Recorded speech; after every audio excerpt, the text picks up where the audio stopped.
And we're back on College Football Tradition. It's Jacob and Lucas alongside myself, Bryan. We are here to talk about the Mountain West Conference, a completely new league in 2026. The big dog is gone. Boise State leaves for the Pac 12, and with them, they bring a couple other teams as well. Colorado State, Fresno State, San Diego State, Utah State all depart the Mountain West to go to the new Pac 12.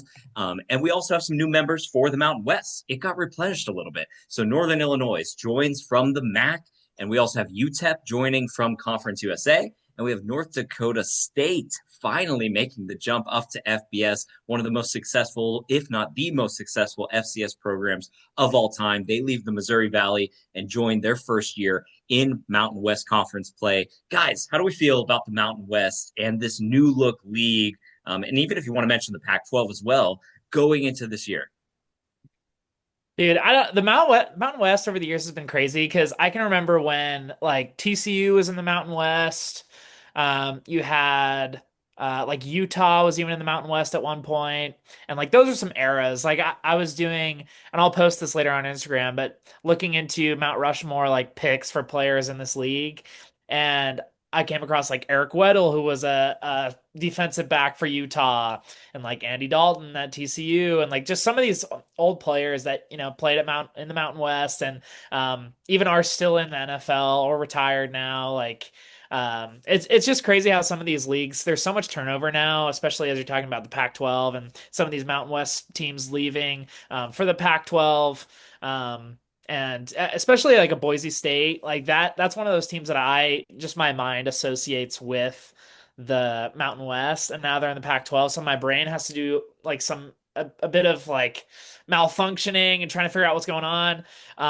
But yeah, I mean, I think it's fun. It'll be a cool new era. Definitely for the Pac-12 since it was only Oregon State and Washington State for a hot minute there. So I'm glad that like some new teams are joining there. But definitely excited to talk about the Mountain West today.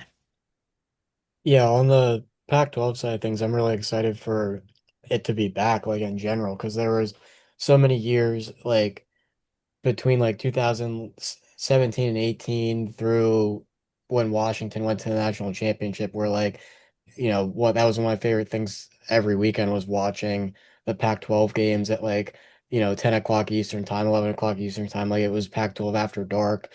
There were so many competitive games in that conference. So I know we're talking about Mountain West today, but I'm happy for them to at least have like a full 8 team conference back again, and that should be a lot of fun.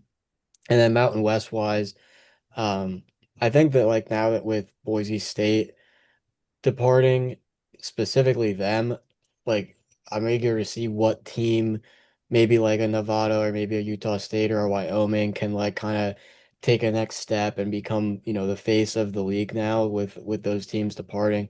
Um, and then Northern Illinois, I that was one of the teams I used to like to watch like a lot in the MAC. So I'm kind of interested to see like what they'll do this year, making a jump over to the Mountain West. Yeah, I'm excited for that too. I think it's really interesting. We've always kind of seen this in the West throughout all of these conference realignment years. It's pretty much always been a region of the country that has had two group of five conferences.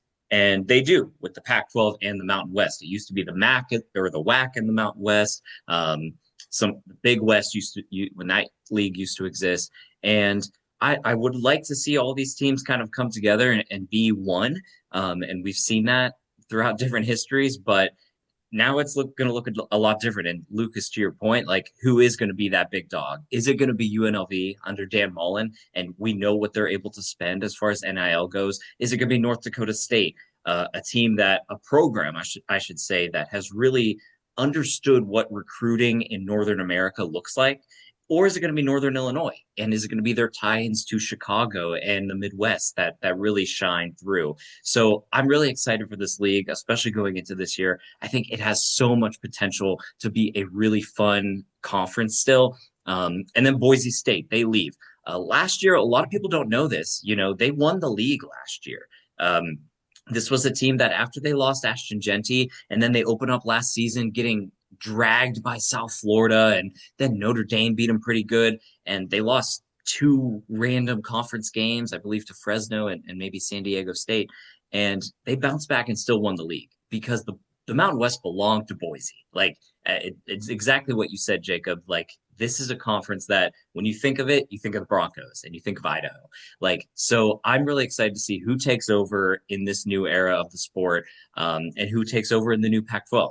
Also, It's really weird to me that Northern Illinois is in here, to be quite frank. Like, I don't like it's Illinois, like Mhm. there's no mountains there. Like, there's no, I don't know. Like, I feel like in my mind, North Dakota State makes sense, even though like there isn't mountains, but you have like Teddy Roosevelt National Park there and stuff like that. Like there are rocks and hills and things like that. But just geographically, I'm like, I just can't put it in my head that Northern Illinois is in the Mountain West. I think as we go on and as we watch it this year, like it'll start to make more sense. But right now, it's just kind of a mind warp for me. Yeah, I think Northern Illinois, they did spend a lot of years in the MAC. But looking at their history, they actually spent a couple of years with some of these teams that they're back in with.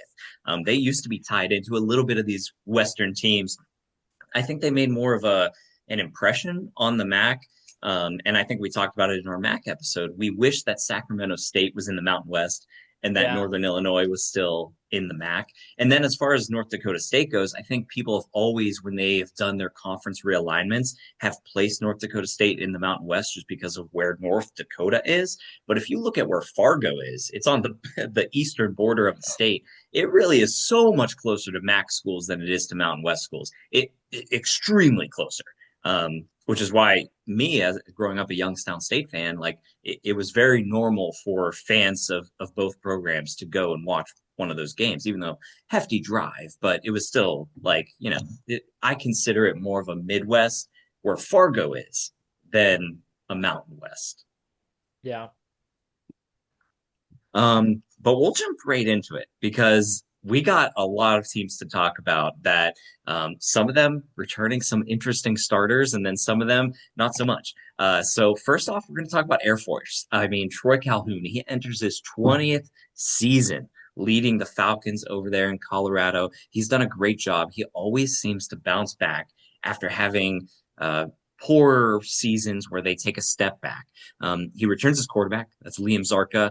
He establishes himself in the lineup. They averaged over 31 points per game, towards the tail end of the season. They bring back a fullback and Owen Allen, a couple other offensive line starters. What's our outlook on the Falcons this year? Projected to be maybe around 8 wins. You want to go first, Lucas? Yeah, go ahead. Oh, you want me to go? Okay, yeah, I'm just curious about the defense, like you talked about, Brian. The quarterback Liam Zarka, he's coming back. He did throw for 1,200 yards, rushed for 964 last year. So typically, I feel like most of these military institute football teams, you think of Army, you think of Navy, you think of Air Force. A lot of these schools will run the ball a lot. You saw that with this quarterback within this past campaign. So I'm interested to see how the new Mountain West looks. Does it turn into more of a running conference? Are we seeing more running the ball? Are we seeing more option? Are we seeing more of the play action pass, if you will? Do we not see as much drop back? We'll see. But I think Air Force definitely has an identity in that. The defense, we do bring back Blake Fletcher, linebacker for Air Force. He had a team high 108 tackles last year, so they should shore up that defense there with him. So definitely interested to see what they can do there. The defense is always, I feel like, a struggle with Air Force. I think they just tend to give up a lot of points. They did have consecutive finishes of top 30 finishes for their defense in previous years. But in 2024 they were 76th, which is crazy. You got 101st in defense this last season. So again, I'm just really looking to see what can they do on defense. Can they get some interceptions, timely interceptions, turnovers? Can they get some fumbles? Can they get some sacks? If they can do that in a Mountain West conference that has your UNLVs and your New Mexicos of the world, I think those are probably my top two in the conference. We'll talk more about that in a little bit. But that's kind of my outlook on Air Force within the new conference realignment. Yeah, I think you made a good point about the defense. They have a couple of guys that they brought back. They have Isaac Hubert, which is one of their linebackers. I think he's kind of like the leader of that linebacking core. And then as far as like the secondary goes, I saw that they have their sophomore who was a freshman last year, Max Mustel. He was one of their stars last year in the secondary, so it looks like they're bringing back a pretty good amount as far as the secondary goes. But like you said, I don't really know about like the defensive front that much. Obviously, having Zarka back is great for the offense as far as the quarterback position goes. Um, and then like they do, of course they play UConn, they play Army, they play Navy. So out of conference, it'll be kind of interesting to see how they do like in those rivalry games with the other military institutes. But um, conference wise, I don't really see, personally, I don't see them competing like for the conference championship this year. I think that they have a couple games that they definitely could win within conference. It's going to be interesting to see like what Northern Illinois looks like and what North Dakota State looks like because they play both of those teams coming in this year. Um, but yeah, I mean that's just I would assume that they can obviously make a bowl game again. I think they could get to 8 wins again even, but I don't know about winning the Mountain West. Yeah, I don't have them competing for the conference championship this year either, but that non-con, very favorable. I could easily see this being a 9-win team that isn't playing for the Mountain West title in that final week of the year. I think that they could win against UConn at home. I think that they could win against one of either Army or Navy, and then you got Duquesne, who's my alma mater, who's going to be that'll probably be a loss for Duquesne. So I think that when I look at this schedule, I see a lot of opportunity for win. But when I look at the landscape of the whole conference, think I'm with you guys. I'm not sure if I see them competing for the Mountain West this year, but potentially next year, if their quarterback continues to return, if their offense continues to look like they did at the tail end of last season, I think it's definitely in the cards for them. Another team that we're going to talk about, Hawaii, the Rainbow Warriors under Timmy Chang. He's done an amazing job turning this program around. He's in his fifth year, 22 and 29 overall. We bring back quarterback Micah Elijah Alado. How do we pronounce it? Alejado, maybe? Alejado. Alejado. I remember watching him last year, and there was a couple games where he was injured and he was hobbling around the field. I felt like we didn't get to see the full version of him, even though he threw for over 3,000 yards, threw for 24 touchdowns. He was somebody who I was very impressed with, especially in the Stanford game. When they beat Stanford, they'll get a chance to do that again this year when they open up week 0 against the Cardinal. So, what's our outlook on this Hawaii team going to another year of Timmy Chang and a new look conference? You got it, Lucas. You can start.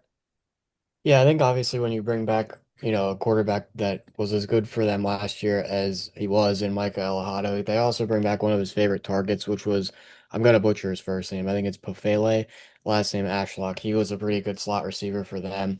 I remember he was one of the guys that was like tearing it up in the college football video game. But on the field in real life, he's very good. So the offense, I think, looks pretty strong for the schedule that they have going up against. They go to Stanford. I don't, did they win against Stanford last year? I can't remember how that week 0 game went I think because they, it came I down think to a they field did. goal. Okay. Yeah, for So sure. they go to Stanford to finish off that home and home series. They host UNLV, they host New Mexico State. They also host New Mexico and North Dakota State. So they have a couple of home games that are pretty like I don't want to say they're in their favor right now, but like they are good to have those games as home games.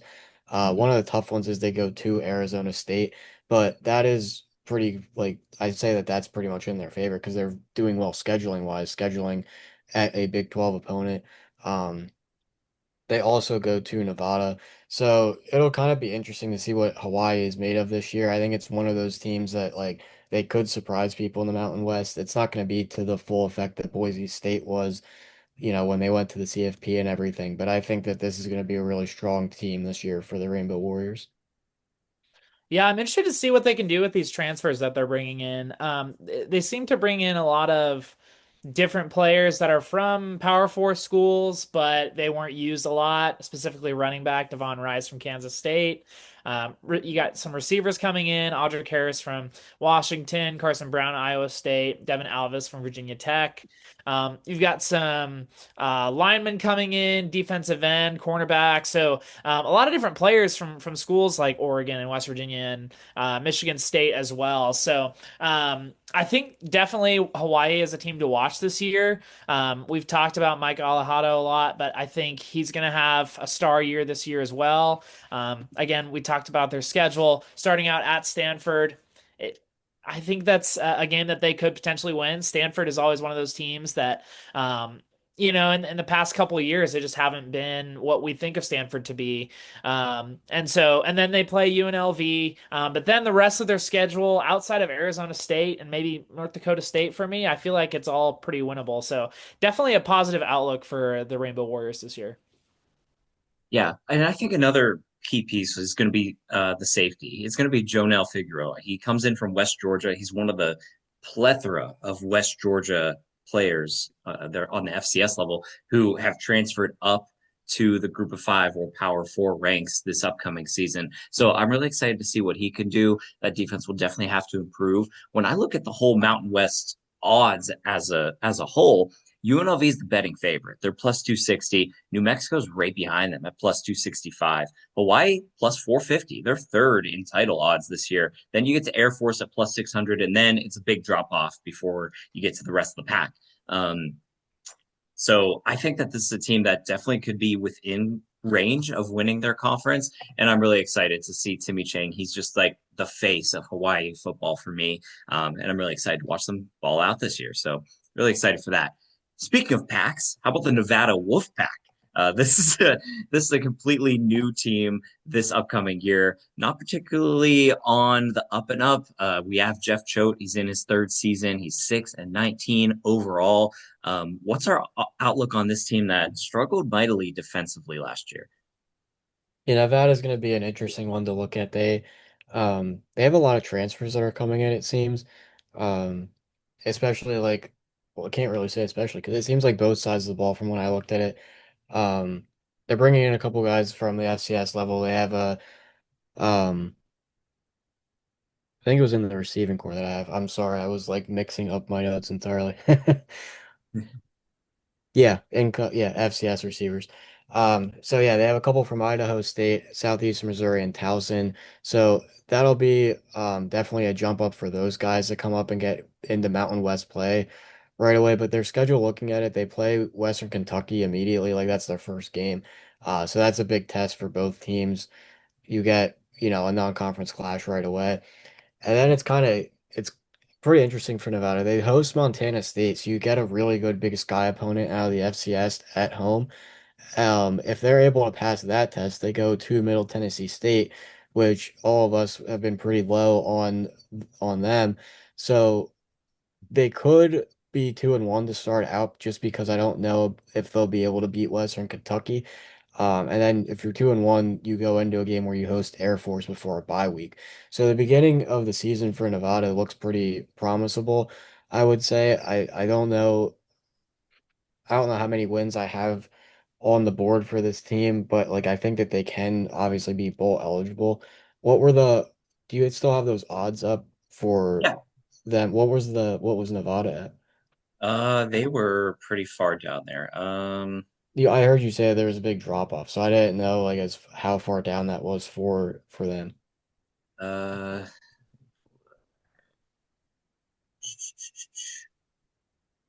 I know they're projected to have 4.8 average uh, wins.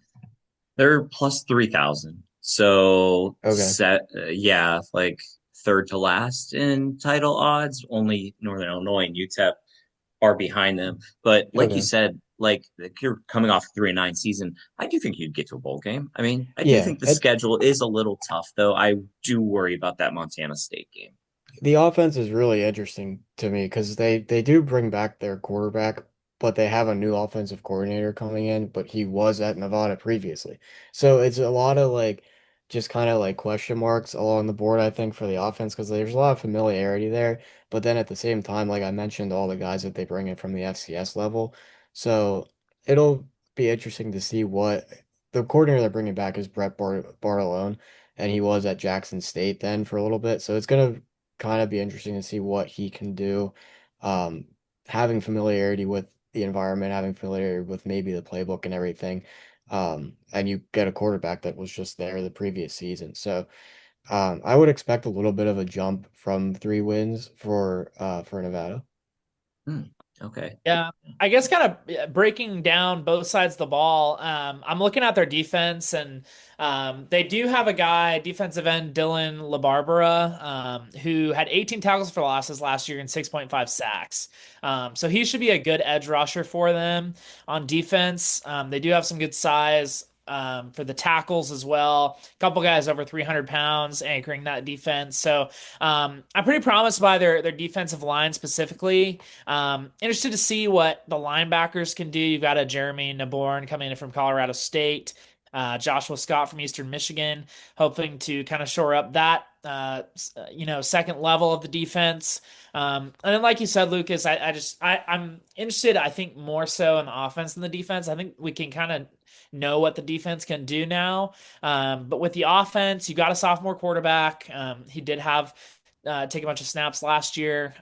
You're looking at running backs as well, new receivers from the FCS level. And like you said, a new coordinator, so a new scheme, but it is a whole new conference as well with new teams in here. So I think Nevada, for me, I don't know if they can beat a Western Kentucky and a Montana State to start out the year. I think those are two tough games to start out with. And then you have a North Dakota State later on, UCLA, New Mexico, and UNLV. I think those are all going to be losses for me. So I think they're just barely scooting into a bowl game, if that. Hmm.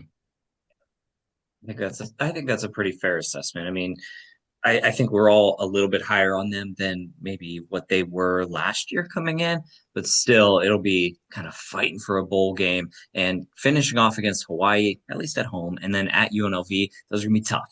That's gonna be a tough stretch to close the year. You better get your wins before that if you're hoping to get into the bowl season.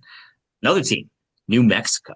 This is a team that last year finished 9-4 under Jason Eck, and they did a wonderful job. And he's done a great job bringing in recruits from an area where he previously coached, where he coached at Idaho. He brought in so many guys, quarterback, running back, defensive ends, linebackers, and really formulated a team from guys that he knew could perform at that level, at the next level, which I think if you're recruiting from places like Montana State and Idaho and from the Big Sky, those guys can absolutely come in and compete at a high level their next year in the Mountain West. So I think he's done a great job. I mean, obviously winning 9 games in your first year is good anywhere in the country outside of like 2 places. So I'm really excited for this team. That's why they're one of the favorites going into this year of the Mountain West. Yeah, I'm really high on New Mexico, guys. I really like Jason Eck as head coach.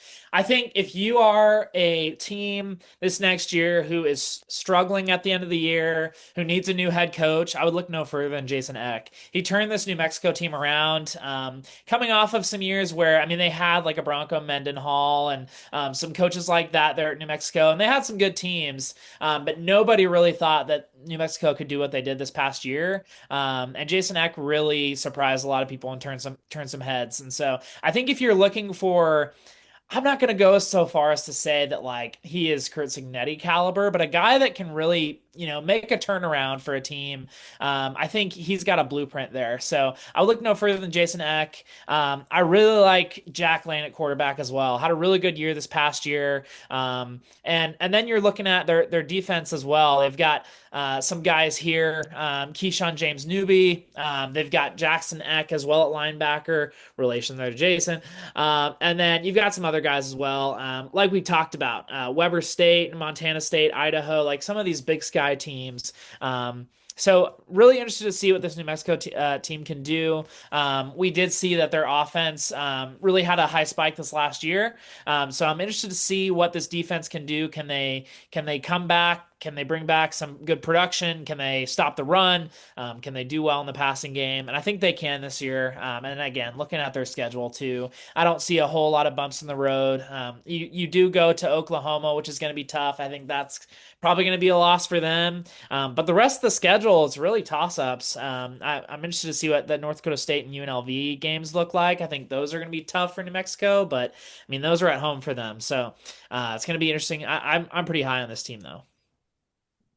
Yeah, I don't disagree with you. I think that they have a pretty good amount of transfers that came in, especially like their running back game is usually pretty solid. And they had a transfer running back come in from North Texas, which you know how great North Texas's offense was last year.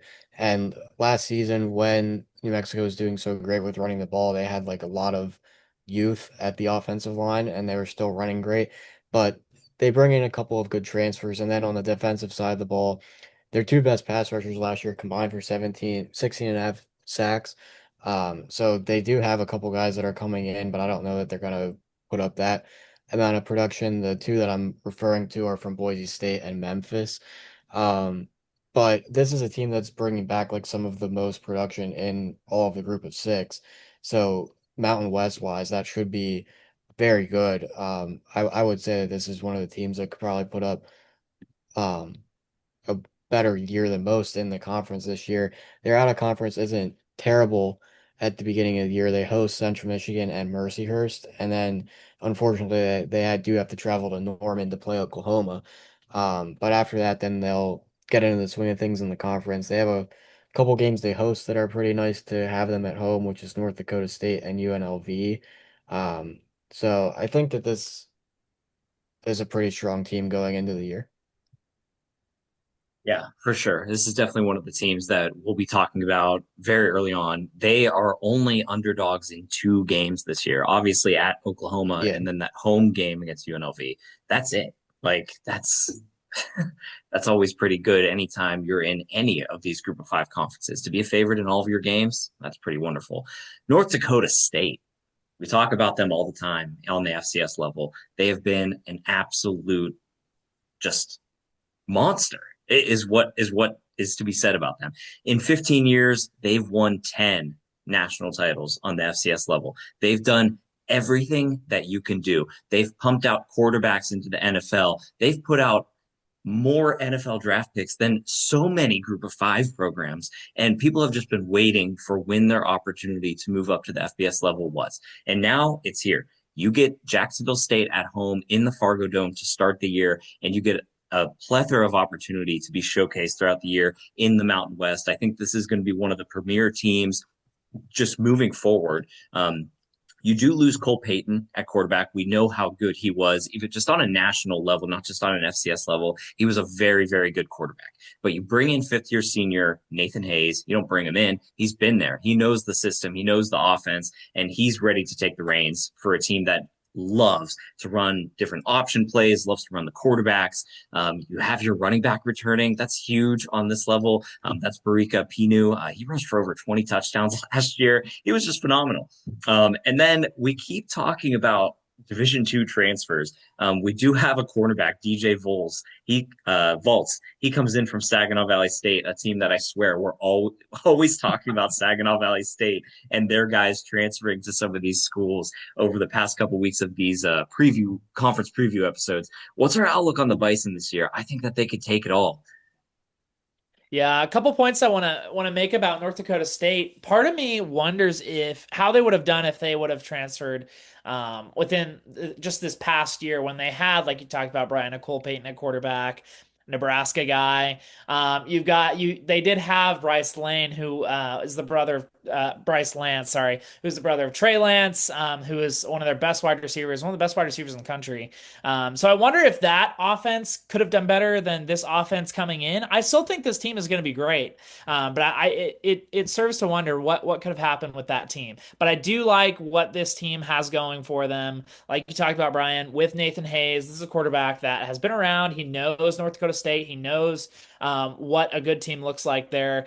So I think he'll be just a plug and play type guy at quarterback. Excited to see what that looks like. I think my biggest concern with North Dakota State is their receiving core. Like I talked about with Bryce Lance, they're losing him. They lost 6 of their 8 players there as well on the receiving core. So they have a slot guy in Jackson Williams. They have a tight end, sophomore Reese Kessel. But I mean, the rest of their players, they've got a McCants from West Virginia and Jeremiah Patterson from Arizona. Rest of their players, they're just really unknowns. And so just curious to see what they can do if Nathan Hayes can throw that ball around and see how much production they can get. The defense looks solid, though. They're bringing in a 6-year senior Notre Dame transfer of Chance Tucker, among others. So I think overall they've got some good players coming in. It's just a matter of seeing what they can do with the schedule. Yeah, I think Cole Payton and Bryce Lance obviously were great for them. And having a veteran quarterback now in Nathan Hayes, if you're going to have him paired with a couple guys that came from Power Four teams, like you mentioned, with West Virginia and Arizona, I think they could have pretty high production there, just with like a veteran guy, and he has trusty wideouts. But I don't know that they're going to be able to top what Peyton and Lance were doing. But if you look at their schedule, they start out playing a team that they know pretty well with Jacksonville State. They met them a couple times in the FCS playoffs. And then they get Fordham, which is another team that they're somewhat familiar with, at least from the FCS level. Um, so those are two games that like they can start out with where they're playing kind of familiar faces, both of them being home games as well, before they get into the swing of things in the conference. But the first conference game is at Air Force, and then the next one is at Sacramento State. So like you're then again going up against another team that was just in the FCS in Sacramento State. So if they could make it out of that with like a 3-1 record, with the only loss being at Air Force, that is a really strong start because then they get a bye week and then they host Wyoming. So I think that Wyoming game is like the real first test. Because yeah, you go to Air Force, but you're gonna eventually come off of a bye and get a home game against your really first conference opponent in Wyoming then. Um, so I mean, we're used to them having so much success at the FCS level. I think they still could here in the FBS, especially being in the Mountain West. I think that's a great spot for them. There's a couple games that I'm just like, as a college football fan, I'm super excited to see how I'm excited to see them play Wyoming. UNLV, that'll be a really fun one with them going up against Dan Mullen.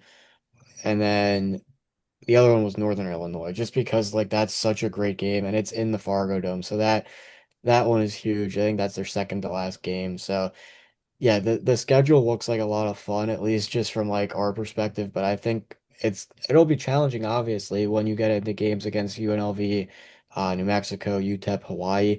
But there's a couple games on there where I think once they get, their feet under them and they're, playing at the North Dakota State standard, I think that they could get a couple of good wins here in the Mountain West. Yeah, I think that you said it perfectly. This is going to be a really fun schedule to watch this year. And it's important to note that last game of the year at San Jose State, that's going to be a non-conference game this year. So there's only 8 conference games that everybody in the Mountain West plays. So everybody's dodging one team. Not North Dakota State, though. They're going to play everybody. But that San Jose State game not going to count for a conference game. Also, the Division I Rules Committee of the NCAA, they got rid of the rule where transitioning from the FCS to the FBS that you have to wait 2 years before you could play in a bowl game. So North Dakota State, they're eligible immediately, as is Sacramento State as well. But the Mountain West, I don't believe changed their rule yet. So I'm not sure that North Dakota State can play for the Mountain West Championship this year. And please, someone in the comments, feel free to correct me if I'm wrong on that. But I don't think that they could compete for the Mountain West title, but they can compete for a bowl game. And if we're talking playoff, if we're getting crazy here, like the playoff also changed their rule. The playoff is just taking the top group of 5 team or group of 16. They're not taking the top group of 6 champion. They're taking the top group of 16. So if North Dakota State ends up having a great year and they're the highest ranked group of 6 team, and then for some reason they're luckily sitting at home during conference championship weekend, might not be a bad place to be. Might not be a bad place to be. What do you guys think about that? That was an interesting topic I wanted to talk about with you guys. I don't really have much thought on it because so like my thing is like so with James Madison they had already this when did this rule come in? Like the rule, a couple weeks ago, just 3 4 Okay. weeks ago, I think they changed it.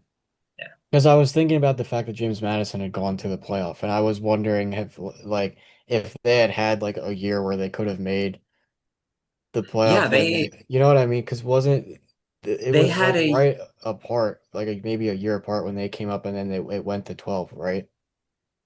yeah, something like I think a year or two. They had a year where they won their division in the Sun Belt, but couldn't compete for the Sun Belt title, and I don't believe they played in a bowl game either.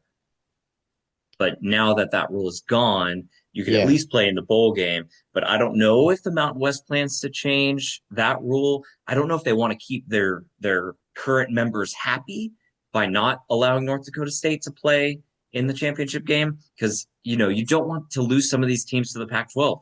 UNLV was someone that was getting courted by the Pac-12. You don't want to lose them. So I'm not sure if they're going to change that rule for North Dakota State this year, the What do you mean like conference. you don't want to lose? What do you mean by that where you don't want to lose them? You think like if North Dakota State was allowed to play like this year in the championship and they went and won it, that would drive someone out? Well, I think so the Pac-12 was courting UNLV to join the league. UNLV turned it down. I believe San Jose State was another one that might have turned it down as well. Um, could be wrong on some of those reports. But I think that the Mountain West, looking at their landscape, so many of their teams got poached by the Pac-12 that I think when you're bringing North Dakota State in, like, yeah, that's great that the NCAA Rules Committee changed that North Dakota State, you could go to a bowl in your first year. I don't think the conference, it would be in the best interest of them to allow North Dakota State to immediately be eligible for the conference in their first year if you're looking to keep your members happy in such a turnover friendly 2 year period here.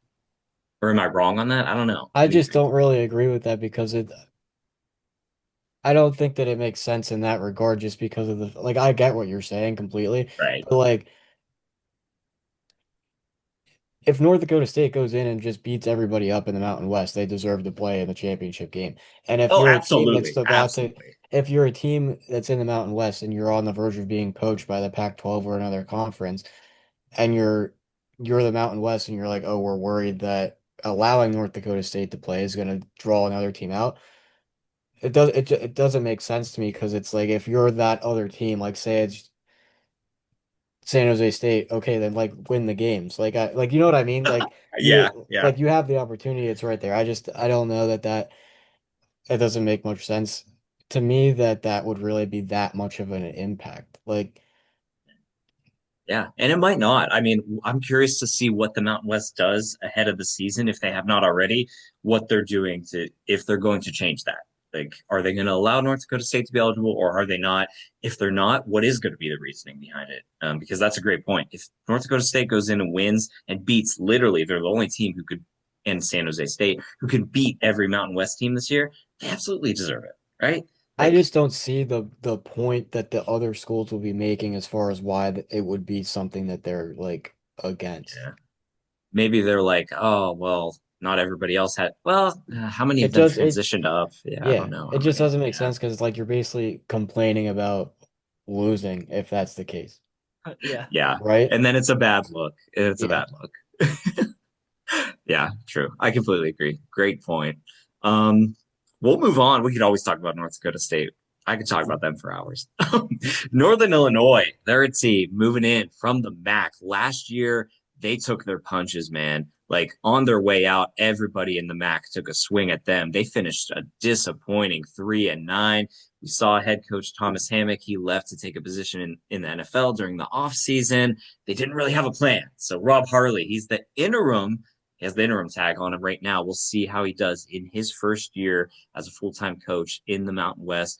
This is going to be, I think, a really tough year for Northern Illinois. I think this conference is stronger than the MAC this year, than what the MAC was last year. And you're bringing in a lot of guys who are transferring from the D2 level who I just don't have a lot of looks on. So I'm just not sure on this team going into this year. What's y'all's outlook on NIU?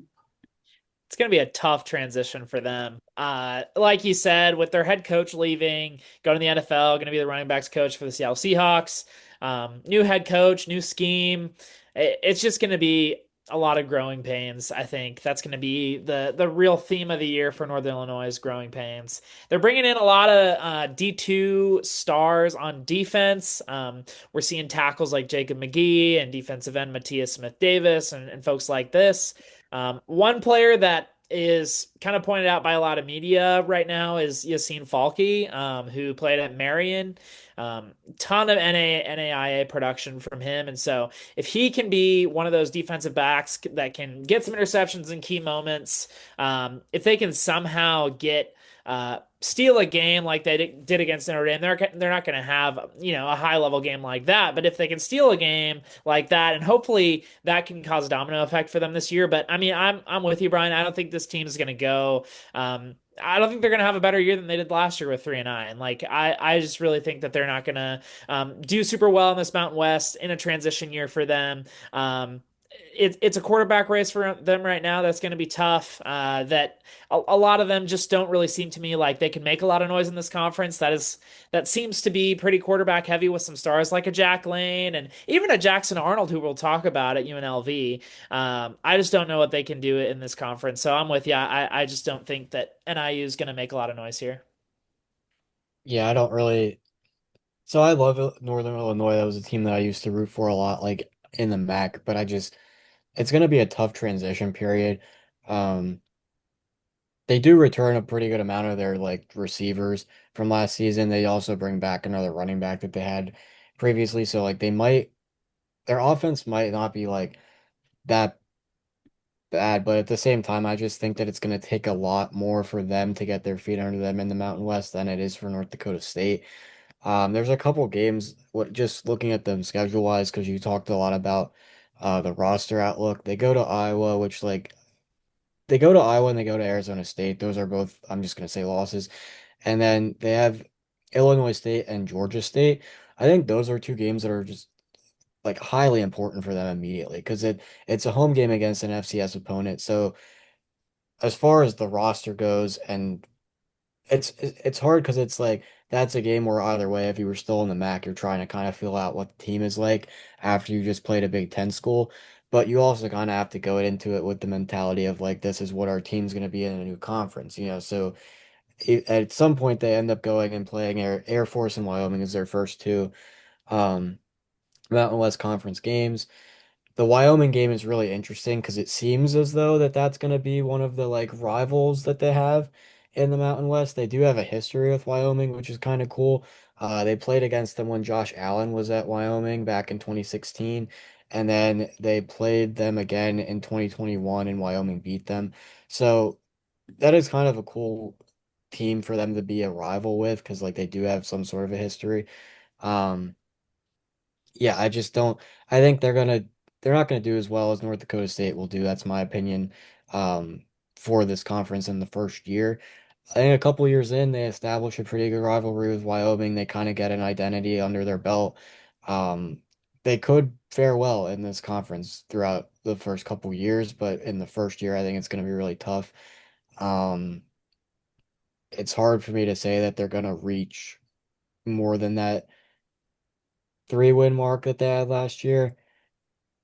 Um, Maybe they scrape out 4 wins. But I just don't really see it because once they get into that stretch of like Hawaii, UNLV, Nevada, North Dakota State, and UTEP, I don't know. I don't see them getting over 3 wins. Like I think they'll probably have three just like last season. Yeah, and honestly, if they got 3 wins this year, I think it would I be think yeah, it would be good. Like promising. Yeah, yeah. it's not bad. Like I don't think it's bad. I look at the non-conference schedule. Like you could beat Georgia State and you could beat Illinois State. That's a Yeah. fun one for them. But you're not beating Iowa. You're not beating Arizona. And like you said, all those games in the Mountain West, I wouldn't have them favored in many of them. Maybe one or two. hmm That's gonna be I'm just really one thing I'll say about them is I am actually really looking forward to watching them play Wyoming over the next couple seasons. I like that's really cool because I didn't really realize until I was looking at it today that they did have a lot of history with them, and then I kind of remembered when Josh Allen played them, like just from looking it up. So I was like, that would be a cool rivalry for them to get put into because the other teams don't make as much sense in my head when I'm looking at it now. Like that'll be a cool matchup.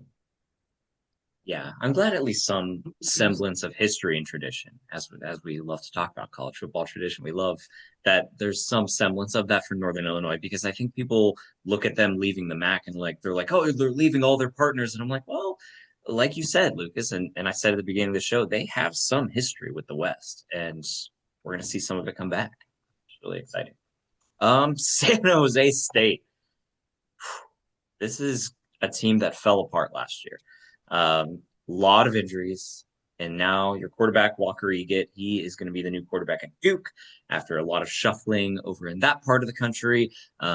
So just the third year of Ken Niumatalolo, he's 10-15 overall. This is a team; they're the only team in the country, to my knowing, that plays 13 regular season games. That is due to uh, from my understanding, USC was looking for a non-conference opponent to fill their schedule. San Jose State decided to pick that game up because, of course, that would be a buy game for them. They would be able to make some money off of that. Since they're going to Hawaii, any team that's going to Hawaii has the ability to schedule a 13th game. So that's why they have 13 games on their schedule. They play the entire conference. Right? Yeah, they do play the entire conference to close out the year. What's our outlook on San Jose State, a team that was promising 2 years ago, didn't have a great year last year, and now they're the only California school who remained in the Mountain West as the other two leave for the pack. Yeah, I'm just a little bit concerned on defense and offense too. I mean, they got a whole new quarterback. They've got a race here going on. They've got some receivers that don't have a ton of production. So I mean, offense it looks a little sketchy too. But I think defense for me is the thing that really concerns me, especially like we've talked about in this Mountain West Conference. You're going to have some good offenses, and so having a good defense is imperative. And I'm looking, they have a first time coordinator, Boje Filamotu. And, they have really just a ton of young players on this team that don't have a lot of production. So I mean, I'm looking at they've got some tackles coming in. Jalen McLaughlin from Sacramento State. They've got a corner Isaiah Buxton coming from San Diego State. So I mean, some players from around that part of the country. But they're all sophomores. They don't have a ton of experience starting experience really at all. So I think that part of the field really scares me a bit for or San Jose State, excuse me. But I mean, and I'm looking at their schedule too. Like USC to start out the year, that's going to be tough. We've talked about Eastern Michigan in the past, previous podcasts. Even that game on the road could be tough for them. Hawaii, we've talked about. Wyoming, even New Mexico, UNLV, like all these teams in the Mountain West, like I just don't know if San Jose State can beat a lot of these teams. So I definitely think they're going to be on the lower end of this conference for me. I feel like for me, it's San Jose State, Northern Illinois, and Air Force are probably the three teams. Even UTEP as well. I think those are the teams that are going to be at the bottom for me. But yeah, I don't think San Jose State gets over maybe I don't know the 4 wins, 5 wins this year. Yeah, I mean the first thing I would kind of want to hit on is the fact that I didn't realize that that was the team that actually took advantage of doing that this year was the 13 game thing was San Jose State. I guess I did see that they picked up that USC game. I mean, that's going to be a lot of, man, just in general, like not even if you look at the fact that they already have a lot of challenges going on with roster wise, like playing 13 games like that is just insane because you get the bye week so early on. Um, Man, that is just so many games to play in a row now that you actually look at it stacked up like that. But yeah, so Luke Weaver's gonna most likely be their quarterback, which was a transfer that came in from Hawaii. I think he probably has like the most just game experience in general out of the guys that are battling for that spot. He'll be battling with a freshman, which is Robert McDaniel, and then a true freshman, which is Daniel Rolovich, which is the son of one of the former players on Hawaii. But former player and coach. But Luke Weaver's probably the guy I would think. They do have a couple of receivers that are coming back, Malachi Riley, Jerry McClure, which are a couple guys that were there previously. So at least some veteran experience comes on the offensive side of the ball between quarterbacks and receivers, which is always a good thing. Um, but yeah, I mean, schedule wise, it's going to be so tough for them because USC and Eastern Michigan are two teams that I think, well, USC obviously, I think that'll be a loss for San Jose State, but Eastern Michigan is a tough team. And then for some reason, I always think that the Fresno State game is really tough for San Jose State. I think that's a game that's usually pretty notable for them at least. They go to Hawaii. Um, they got to go to Air Force, and then they round out the year with North Dakota State, which, could surprise people at least this year. And if North Dakota State by that point has an identity and they're going to that last game with any type of motivation, I think San Jose State doesn't really have that much of a chance in that one. And unfortunately for them, they play UNLV right before that. So this is just it's probably one of the biggest gauntlet schedules that we're going to look at while we're doing these predictions until like we get into the likes of the Big Ten and SEC. But just in general for the Mountain West, this is a very daunting schedule for the Spartans this year. Yeah, I would totally agree. It was already, I mean, your bye week was already pretty early in the year. And when you filled a week zero game like you did, I'm so interested to see how San Jose State approaches that game at USC to start the year. Do they, because we've seen Kent State do this, where Kent State goes in and they went into Tennessee a few years ago. I think it was a year or two ago, and they were really burning the clock before they would snap the ball to run their plays. I'm not saying San Jose State's going to do that, but it was a very interesting tactic from Kent because they wanted to limit the number of plays that they were running offensively. They wanted to burn the clock as fast as possible. I'm not saying they weren't trying to win, but they definitely were trying to shorten the game. So I'm curious to see how San Jose State approaches that one with how potent USC is supposed to be this upcoming year, especially on offense. So I'm very interested to see this. I think, like you said, Lucas, it's totally a gauntlet, especially when you're ending the season. UNLV, North Dakota State back to get back. At least those are at home. But that's tough. That's probably the two teams you don't want to play at the end of the year. My worry for them at the beginning of the year would be that you don't manage those games correctly against USC and Eastern Michigan, and then they come out flat against Cal Poly and Fresno State, and those are games where you're fighting to win. Like that would be then I think it spirals and things go downhill. Like I think that those two games, like they may not look at that game against USC as like super important because yeah, you picked it up. It's probably a game you're getting money out of and like you're playing against a Big Ten school. But if they don't play those two games correctly, like obviously, what do I know from a coaching standpoint? Not much, but like there's no way that you can go into Cal Poly and Fresno State before you hit a stretch like Hawaii and Wyoming and UTEP where you are playing a game where it's like we have to win this. Like there's no way they can get into a situation like that. Yeah, that's a very good point. Like, are you getting into a rhythm early? Does your offense know its identity going into that Cal Poly game? Or, like you said, are you going to come out flat when you host Fresno State from the pack in week three? That's going to be something we all have to look at going into this year for San Jose State. Next up, the big dogs. We didn't think we'd be saying that a couple years ago about UNLV. The Rebels under Dan Mullen, 10 wins a year ago. Mountain West runner up to Boise State. They haven't won a lot. They haven't had a lot of seasons, this program, where they've had a winning record. I believe only 5 times between 1985 and 2022. So this is a program that is absolutely on the up and up. And who better to lead it than Dan Mullen? He's absolutely a great coach. I'm curious what they're going to look like with Jackson Arnold at quarterback. Jacob, you mentioned it before the show. Like he didn't work out. That project for him at Auburn did not work out. But what did work out at Auburn? Not much. So I'm curious to see how that plays into the Dan Mullen offense, an offense that should absolutely be running the ball a lot. And that not because of Jackson Arnold's throwing ability, but because his running ability and because of the players that they have returning. Yeah, I'm really interested to see what Dan Mullen can do with Jackson Arnold. I think Dan Mullen really is sort of a quarterback whisperer per se. I mean, I think back to when Dak Prescott was there at Mississippi State when Dan Mullen was the coach, and Mississippi State was number one team in the country at one point during that year.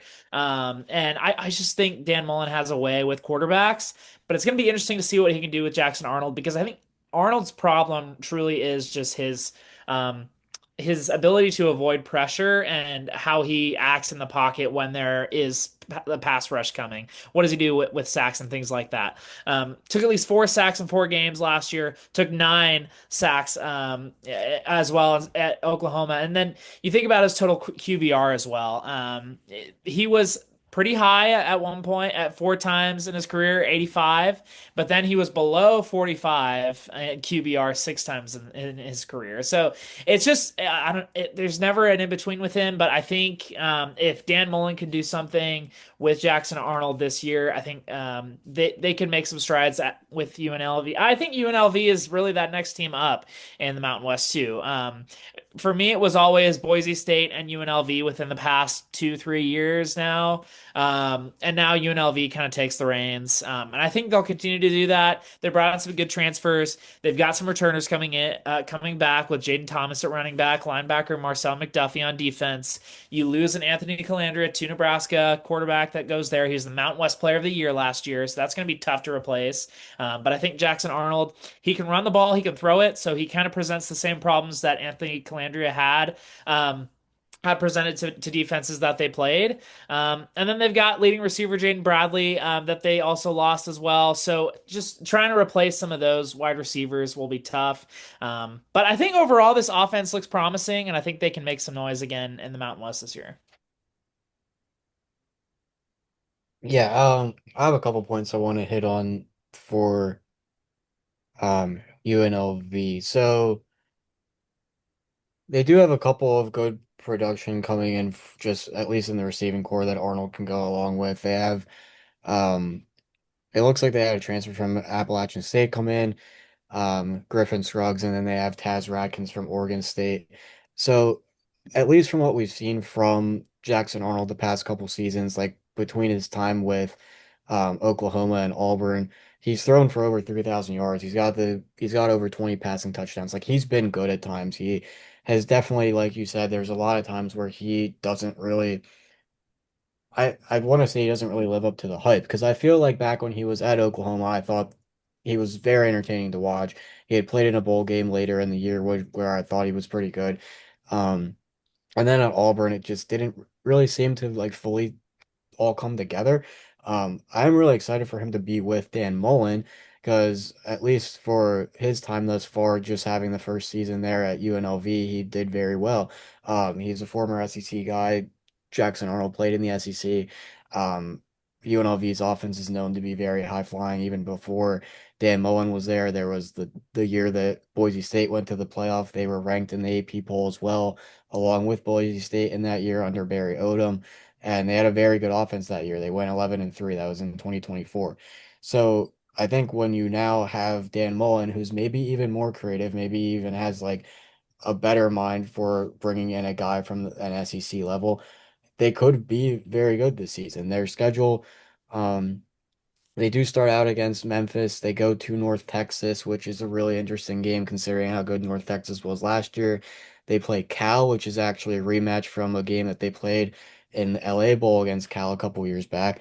So the schedule this year is pretty interesting. And like if you have games against Memphis and Cal on the schedule and you can win those two, those are huge wins. I know that Memphis and Cal are not like teams that you can really write home about where it's like, yeah, those are games that if they win, they're gonna be in the CFP conversation. But Cal is a team that we were pretty high on when we did our ACC preview show. That's a really big game, especially with it being in UNLV. If they can beat Memphis, I think that they could beat Memphis. I think that Hawaii and North Texas are interesting. Um, they're at Akron. I think they can win that game. That California game could be huge, especially considering that we think that UNLV could be the next team up now that Boise State is out of the conference. If this is a team that's looking to make a push for the conference championship game this year, they're looking to get back to again 10 wins, 11 wins, 9 wins. that game against Cal is really big, and I think that Dan Mullen has a lot of things in front of him that he can work with this year to get them back to a really notable bowl game, hopefully a 9 or 10 win season. Hmm. Yeah.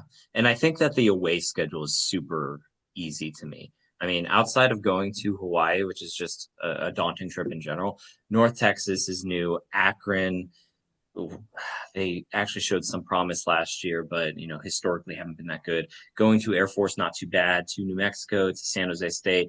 I think that, that's a huge tell for this league because this league, it's a lot of travel. Like these schools aren't very close to each other. So I like how the schedule plays out. And I like that in week 0. It's probably my favorite week 0 game is UNLV hosting Memphis because we're going to see two of the favorites in their leagues go up against each other. And I think we're going to learn a lot about where these two conferences stand, the American and the Mountain West, against each other when we talk about two of the premier programs in those leagues. So I'm excited for Dan Mullen to continue his tenure there. I think he's doing a great job, and I think that they're easily going to be one of the favorites in the league. I have them definitely playing for the Mountain West Championship this year. Real quick, one week that I'm really interested in this schedule specifically for UNLV is when they go to New Mexico in week 11. It looks like, I because I think New Mexico is one of those teams that could be vying for a Mountain West championship as well. I think New Mexico. I mean, Oklahoma's going to be a loss for them, but I think the rest of their schedule leading up to UNLV, like they both of these teams could very well have just one loss going into that game. And they could be fighting for potentially a playoff. Who knows? So I mean, it's just it could be a possibility. I think they'll probably have one or two losses going into that game.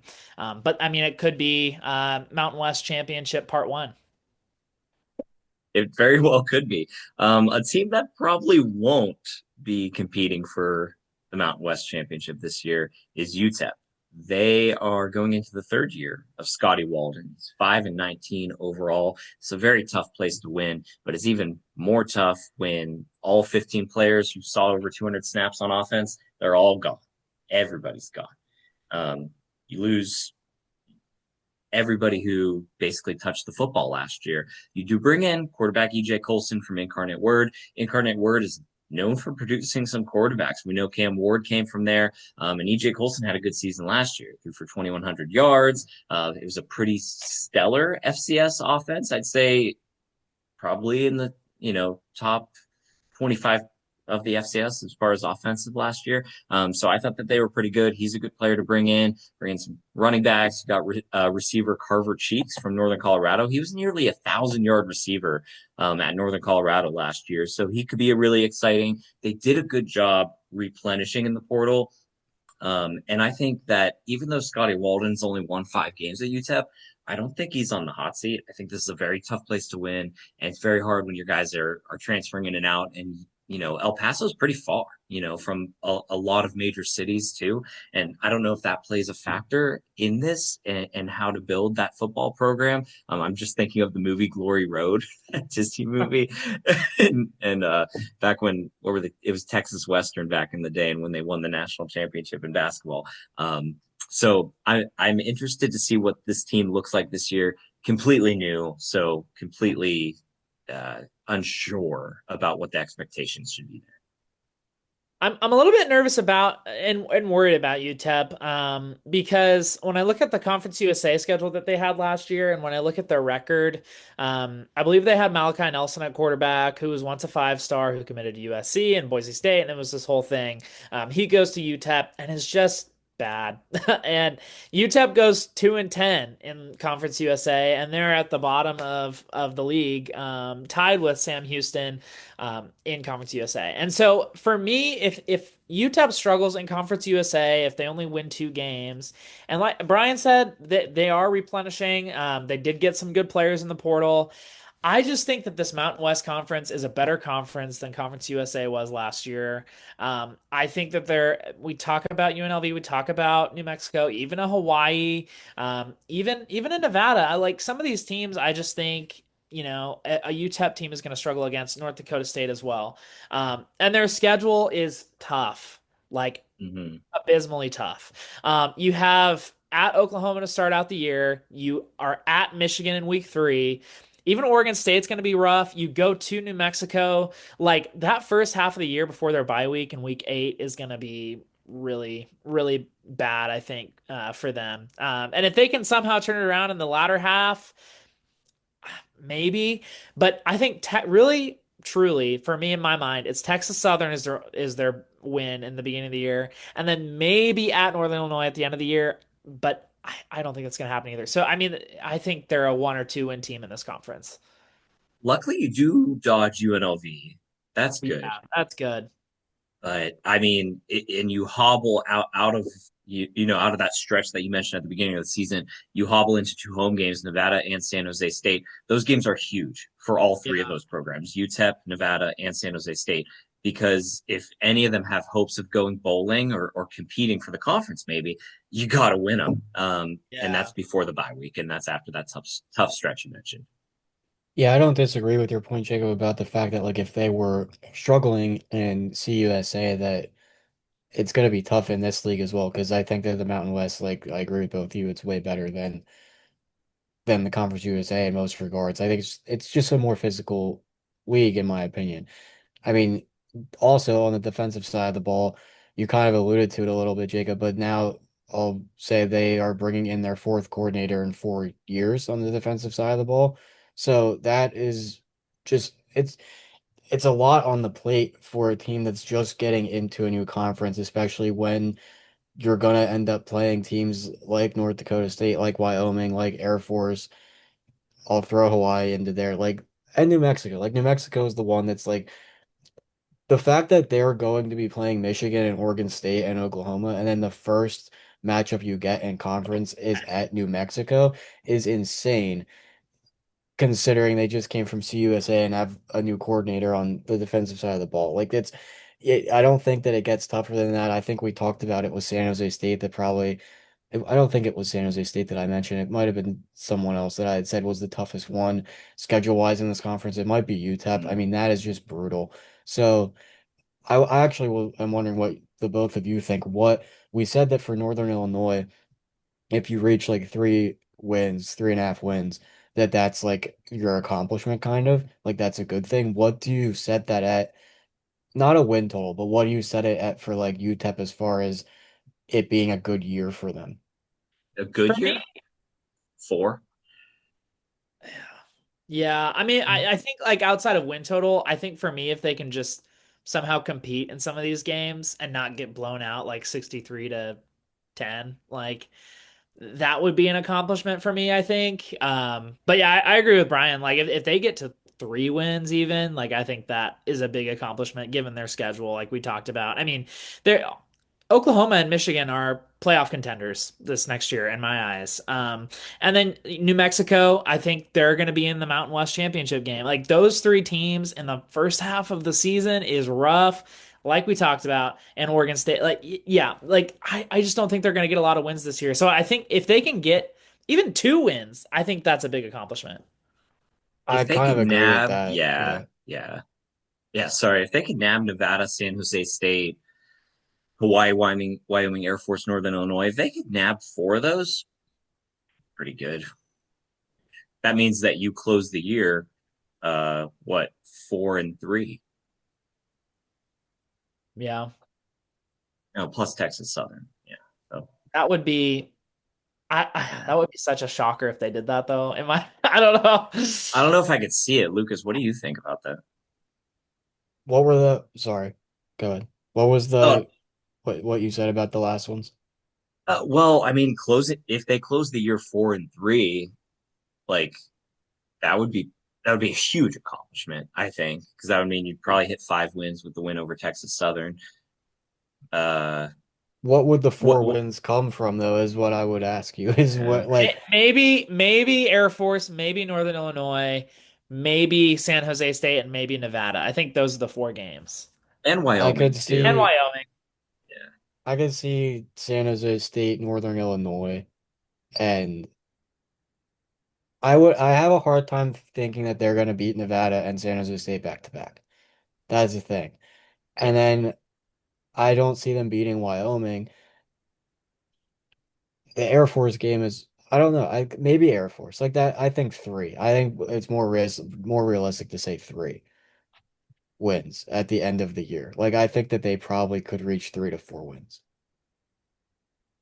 I think that's fair. Look, yeah, I think that would be a pretty successful season. Would be to hit that 4-win mark. If they were to go bowling, that'd be outstanding. That would be really really outstanding for the squad.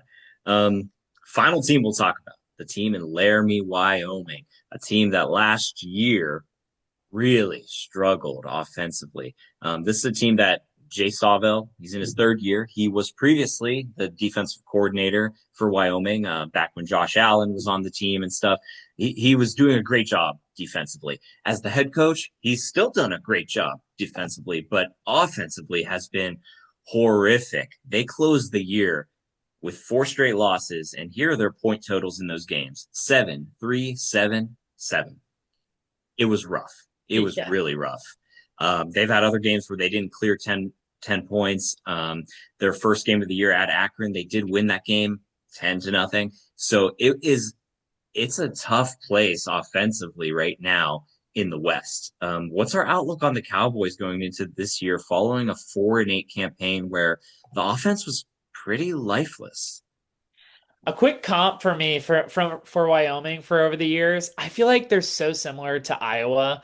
Like their defense is just insanely good. They can stop really anything that the offense does to you, but then the offense can't do anything, and then eventually the other team's offense will pull away and score more, more points. But yeah, like you said, I mean, I feel like in the Craig Bowl era, they're one of those teams that was consistently over 500. They had, like you said, Jay Sawville, who's the new head coach, and has been the head coach for 3 years now. He was a great defensive coordinator. He was able to hold whenever I think what's the stat here? If There were 39-6 when scoring at least 21 points, which is crazy. Like if they scored at least 21 points, they usually won. And that is tough for offenses in college football today, where it's so high scoring, it's air raid, it's the Mike Leach type offenses and that tree of things. I feel like it's sort of slowly taking over. And but Wyoming somehow was able to pull together some good defenses. But now I think it's starting to creep up to them a little bit. They just can't recruit super well on offense. They do have William and Mary transfer, Tyler Hughes coming in. They do have a new offensive coordinator, Christian Taylor. I mean, we'll see what the new scheme can do. I don't have a lot of hope for the Cowboys this year. Maybe they can surprise me. Defense, not so sure what they can do as well. They do have a couple of returnees in the defensive secondary, but up front, defensive line, I don't know what that looks like. And even just looking at their schedule too. I mean, Colorado State start out the year, new coach Jim Mora there in Fort Collins. They're going to have to travel to out there, which is pretty close to Laramie, which should be a fun game for them. Good rivalry game for them. And then you've got again a tough stretch. I think starting week 4, throughout until I mean, maybe UTEP they can beat there. But I really the rest of these games are going to be really tough. And San Jose State, Northern Illinois, Air Force maybe. But I mean, I think just overall the schedule is going to be tough. UConn to end the year, so we'll see what Wyoming can do. But I think they're towards the bottom of the league for me as well. Yeah, I think the offense could be kind of fun just considering like bringing in Tyler Hughes at quarterback and pairing him with the running back that they already had, which was Samuel Harris. They did, sorry, they do have a couple of receivers that are kind of interesting as well. They have sophomore Eric Richardson, and then they have Charlie Conan, which I think is kind of their more like down the field threat at receiver. So schedule wise, I mean, it depends what Tyler Hughes can do there at quarterback, and it depends what that run game looks like offensively. But you got Northern Colorado at home. The Central Michigan game is pretty big, at least for them going into a non-conference game. And then, yeah, it's there's so many of these schedules where it's like there's the stretch where they seem to play these teams like North Dakota State, Air Force, UNLV, where it's so hard to get out the wins there. The good thing for Wyoming, though, in the back half of that schedule, if they're in a situation where they need to pick up a win for bowling purposes, if they get to that point, they have that bye week after Air Force before UNLV, which is kind of a good resting point. Because then they get into playing UTEP and UConn at the end of the year. I'll just chalk the New Mexico game up as a loss for now, but that UTEP game is really big. I think the San Jose State game is really big. Northern Illinois at home is a huge game, just because of the fact that that's the newcomer coming into the conference. So there's a couple games that they could pick up some good wins there. They play a MAC school. They got the FCS opponent in Northern Colorado. Um, I mean, when I fill this projection out, I might end up having them at like 6 or 7 wins just because of the fact that some of them I just think that they could I don't know get out a win at some point, but I think it's more realistically looking like maybe a 4.5 win total mark. Hmm. Yeah, I think that that's probably a safe line to bet it at or to put it at if you're one of the betting markets. You mentioned the non-conference schedule. It's probably the easiest one Yeah, it's not bad at amongst all. Yeah. yeah, amongst all teams here. I mean, at Colorado State, that's one of Wyoming's wins from last year. They walloped Colorado State. Northern Colorado from the FCS got poached. Central Michigan, if you're playing a MAC team, they're pretty middle of the road as we talked about this upcoming year. And then closing the year against UConn, a team that's completely new. It's, as Jacob said before, it's the UConn Rockets because all the Toledo transfers that they took in. But yeah, the conference schedule, a little bit tough. We're going to have to see, like you said, what that offense looks like. Tyler Hughes, like complete question mark, but Samuel Harris was a good back last year. And Dior Hubbard, he had 6 starts at West Virginia at running back. So he's someone who's got playing time. And in those 6 starts, he had 96 carries. He had 335 yards. He had 4 touchdowns. He also had 156 receiving yards, averaging almost 10 yards per reception with his 16 receptions. So he's someone who, coming out of the backfield, could be pretty good. They might have a decent 1-2 punch. And then they also bring in a Markel Holman, 1,000-yard guy at Western Illinois, which is a really hard place to win. That's a Missouri Valley Conference team and one of the bottom of the barrel Missouri Valley Conference teams, Western Illinois is. So the fact that he was a 1K rusher there, that's pretty promising. So I think that Coach Sawvell, he saw the offensive struggles of this team, this Cowboys team last year, and I think he made necessary steps to fill those gaps. I'm hoping it works out for them. I mean, on paper it looks good, but like you said, it's going to come down to that middle stretch of North Dakota State. How do you fare against Air Force, UNLV, New Mexico, if you're really going to want to go bowling this year? Yeah, I feel like I kind of project them at like a 4 or 5 win mark. Hmm. That's at least like from looking at the schedule right now and kind of going through it based on like how we've talked of the other teams that they're playing. I want to say they could be like 5 and 7. I think not going bowling would be disappointing. Yeah. I mean I don't disagree with that. I just Right? there's so many tough spots for them that I think it would be more of like a 5 win. Yeah. Even like UConn at the end of the year. Like that's just it's tough. Yeah, it'll be interesting to see this upcoming year. Before we close it out today, who's your guys' picks? Mountain West Championship, who you got? Assuming North Dakota State could play in it too. We'll assume that. I think for me, it's going to be UNLV and New Mexico. Just looking at all the teams in the bunch and knowing what New Mexico did last year, the surprising team that they were, I think they're more of a known commodity in this conference now. And I think their schedule proves to be pretty good for them outside of that Oklahoma game. So I think New Mexico will be in there. I think UNLV will find a way to be in there as well. Outside of the Memphis and California games, like we talked about, I think they can get through this conference fairly easily. So I think those are going to be my 2 teams. And I'm really looking forward to that Week 11 game since we'll see both of them play each other. Even before Dan Mullen got there, UNLV has played in the Mountain West Championship game 3 years in a row in 2023, 2024, and 2025. All three of them were losses to Boise State. This year, no more Boise State. Dan Mullen with an impressive 10-win season last year. I think UNLV does it this year. They go to the Mountain West Championship and they get that win. Okay. Who's it over? Don't want to just do the same as Jacob and say New Mexico, but I do like New Mexico a lot this year. Um, You can do the same as me. I'm gonna go with Air Force. I'll go different. I'll go Air Force as a surprising pick, but I think UNLV, I would love to see them win it this year just because of the fact that they had, you know, lost it 3 years in a row, and like Dan Mullen looks good. I love Jackson Arnold, so like that's probably the team that I'll root for this year, like in the group of six area. And I just I think it's more open for them than like a lot of people think, just because of the fact that like you don't have that. I don't know what the expression would be, but they don't have like Boise State always hanging over their head this year like they have had. So it's kind of like in their favor, I think. But I'm gonna go with Air Force. I'll give some love to the military academies in this one.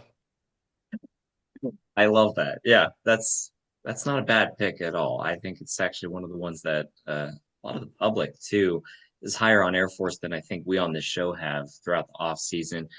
I'm going to say UNLV as well. I think that they win this league. I think they do it over Hawaii. Those two teams play in week one of the season. I think they're going to look a lot different by the end of the year, but I think they're going to meet up again. So that's going to be my pick heading into this season. Those are Anything all else in the really Mountain fun West? matchups. They Yeah. are really fun. I think the whole league's really fun. I mean, this is I was curious about it before today, but now after looking into it and talking about it with you guys, I'm like, wow, kind of excited for Mountain West football. Yup. Oh. Anything else before we close out today? Mountain West. No? All right, perfect. Well, we will be back. We have the Sun Belt still to cover. We have the Pac-12 still to cover, the Big 12, the Big 10, the SEC. We already covered ACC. So we got a lot more conferences yet to go as we get into the college football season. But for Lucas Miller, Jacob Vanderford, I'm Brian Partika. This is CFPT.